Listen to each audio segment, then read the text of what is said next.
Welcome back. Thank you for your company. Now, do you believe in UFOs or unidentified flying objects? Well, many Australians do, and none more strongly than people who were confronted by something very strange in suburban Melbourne 50 years ago.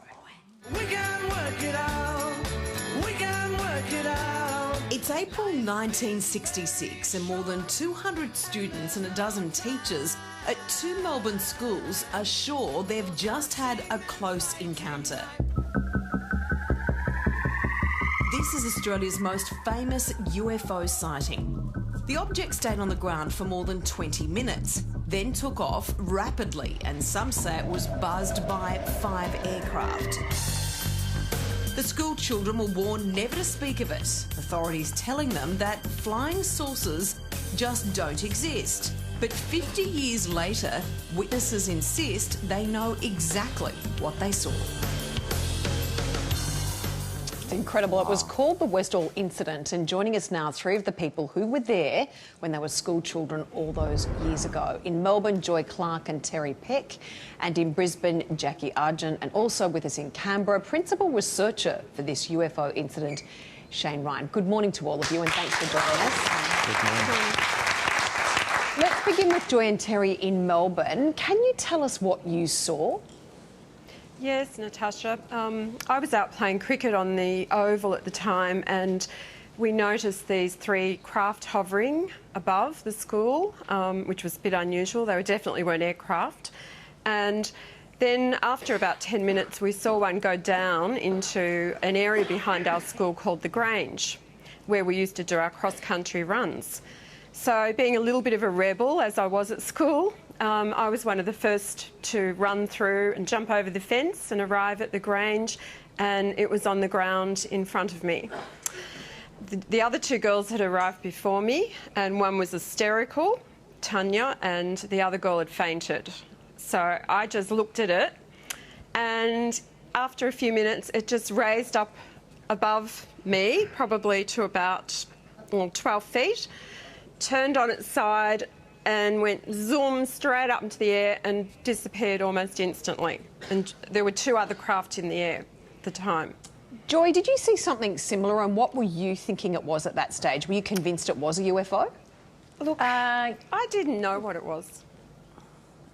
Yes, definitely a UFO. I was actually in science class, and we had a student had rung in and flung the door open and said, Mr Greenwood, there's things in the sky, there's flying saucers in the sky. So we all ran down the corridor and out onto the oval, and yes, there were flying saucers in the sky. I saw 3 of them, but it took me quite a while to sort of comprehend what I was looking at, because I'd never seen anything like that before. Jackie, it's quite intriguing. Did you also see those flying saucers? I saw a flying saucer. I don't recall there being more than one, but we were down the back. I was down the back of the oval with Tanya when we noticed it in the sky. It did some manoeuvres which were very strange, which is why our attention was drawn to it in the first place. And then it came down over the Grange. We could see it coming down, so we took off after it. Tanya actually reached the craft, I believe. I didn't, because she came back screaming towards me, and then I ran back with her to the school. She got taken away in an ambulance, and that was the last time I saw her. And can you tell us a bit more about these craft? What colour were they? How big were they? Did they actually land, or were they just hovering above the ground? The craft I saw was silver in colour. It was round. It did come down on the ground. Even though I didn't see it on the ground, I saw the marks that it left later on that day. It could move incredibly fast, and it could also appear to stand still. When it took off from the other aircraft that were buzzing it, it made them look as though they were at standstill. Right. And Shane, sceptics have dismissed the event as just the product of the fertile imagination of children. What's your response to that? Some sceptics have, and there are other sceptics, I think, who take a more serious look at a story like this, a story which has so much witness testimony. I'd like to begin by paying tribute to Joy and Terry and Jackie and all the other witnesses who have been brave enough to come forward and talk about this story. 96 witnesses so far have been happy to talk to me about the flying saucer that they saw. 147 people have come forward and spoken to me about the circles in the paddocks that were left behind by the flying saucer. So if you just look at those numbers alone, you realise we're looking at something pretty important. Now, remember, when we talk about UFOs, obviously in the general social consciousness, people think about extraterrestrial craft. UFOs simply means unidentified flying objects. We don't know what an extraterrestrial spaceship, for example, would look like. Now, it just simply means something that was seen in the sky that nobody could easily identify. And I think we have to begin with that. Now, as interesting as a program as the X-Files is, and absolutely it is, I think this is a UFO story that all Australians need to know about, need to take seriously. Can I ask what happened to the girl? You took her back to the school, the one that was hysterical. Is it Tanya? And she went into the hospital, and then you went to visit her at her place, and they said she didn't live there. That's Yes, right. I went to her house the following day, and an English-speaking woman opened the door and said there had never been a Tanya living there. Now, the problem with that is that Tanya's parents didn't speak English to start with. I think they were Yugoslavian. So I'd been to this house a lot of times and then was told, no, sorry, you're mistaken.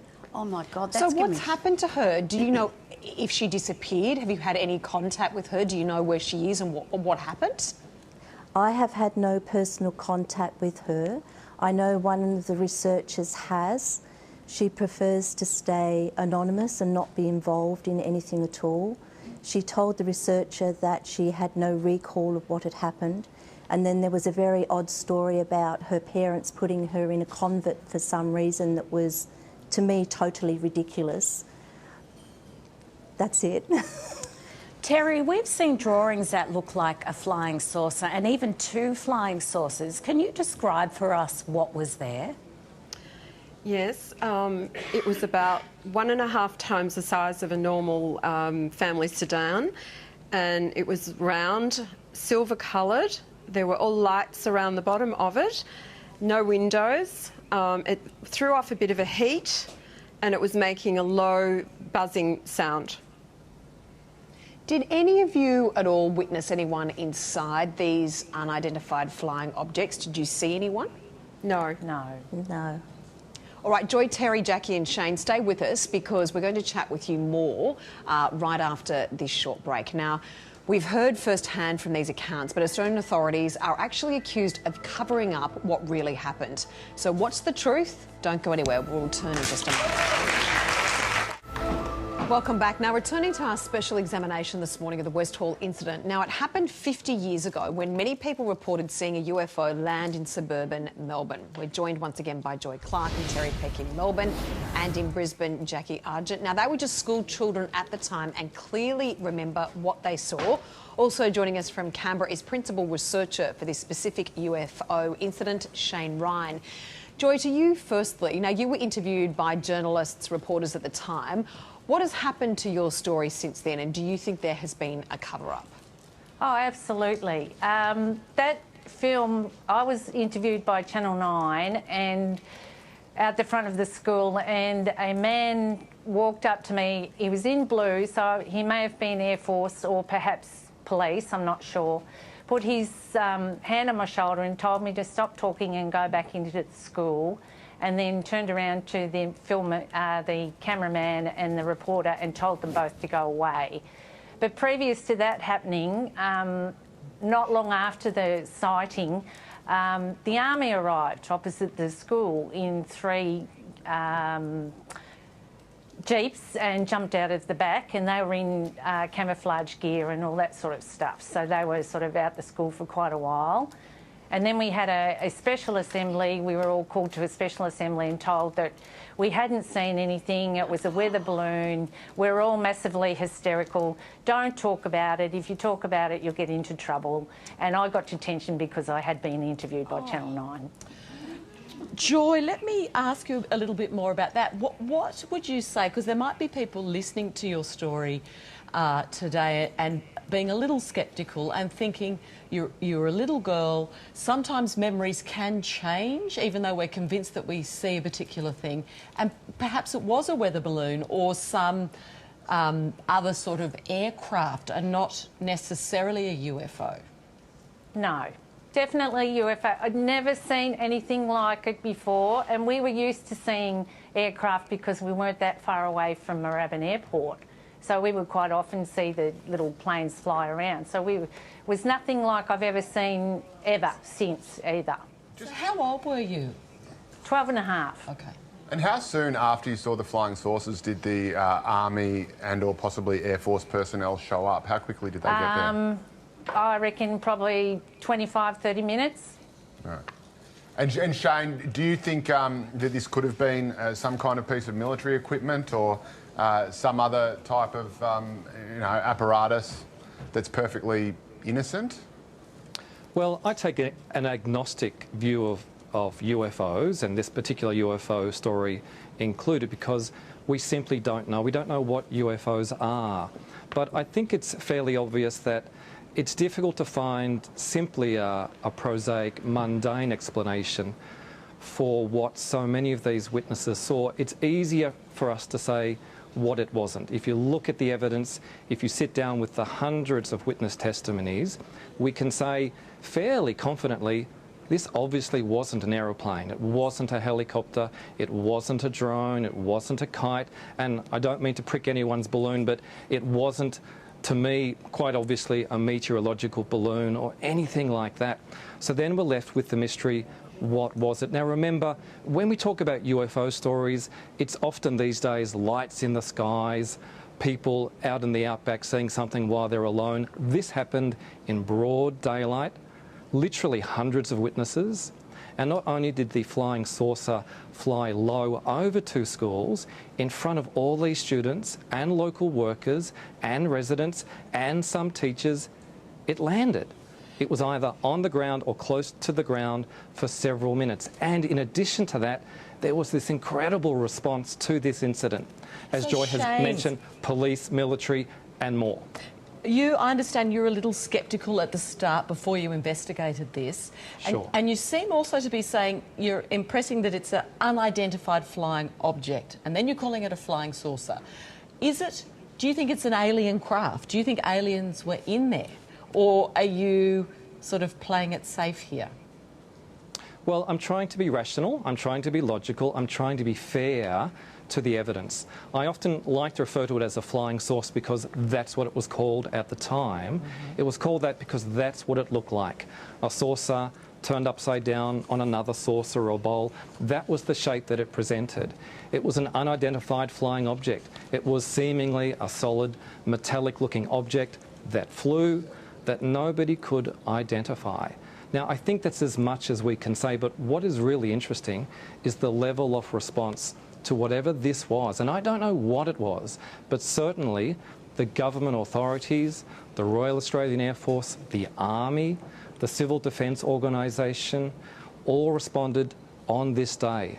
Why did they respond, and why, in addition to that, is there no information about this incident publicly available in any of the government archives? There's some of the interesting questions. Terry, over the years you've heard what authorities have said about this incident. How do you feel about what they say about it? Well, look, it's hard to know. Jessica's right in a way. Over the many years our memories do change a little bit, but it is burned into my memory. I know what I saw, and no matter what anyone says, I know that it was something very unusual, and the way it took off at that speed, I doubt very much if there was anything in that day that could take off like that. Shane, you claim you've spoken to more than 100 witnesses. Why do you think there was a cover-up? It seems at very, very high levels. Well, that's the $94 million question, I guess. We do know that a very high-ranking public servant from the Department of Supply was dispatched to Westall that day. He investigated.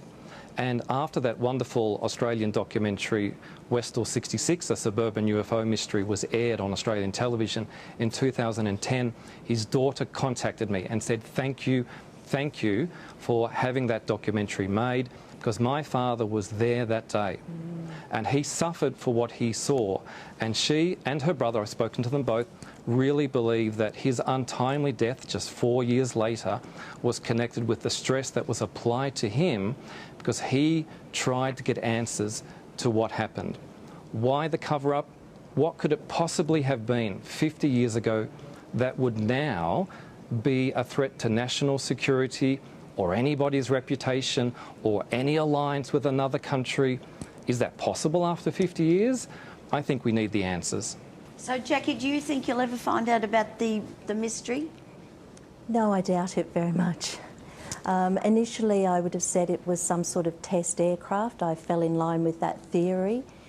But there's never been an aircraft, to my knowledge, today that can do what that did. So... Sorry, I've had a question for you, but I just think, are you glad to have been able to speak out about this after so long? Do you feel relief? No, not really. I think the experience actually contributed to my demeanour as an adult, the way that I handle situations and the way that I respond in a critical situation in particular. So the bullying that I underwent with those men that came to the school, which was definitely bullying now, has made me more resolved in the way I've lived my life. Is that the same for all of you? Yes and no. I think I've gone a little bit the opposite, where I've become more outspoken and I don't take people's criticism and trying to tell me that I was crazy, because I know what I saw. So nothing will change my resolve. It's in my brain forever. Thank you so much for sharing your thoughts and your stories with us this morning. We really appreciate it.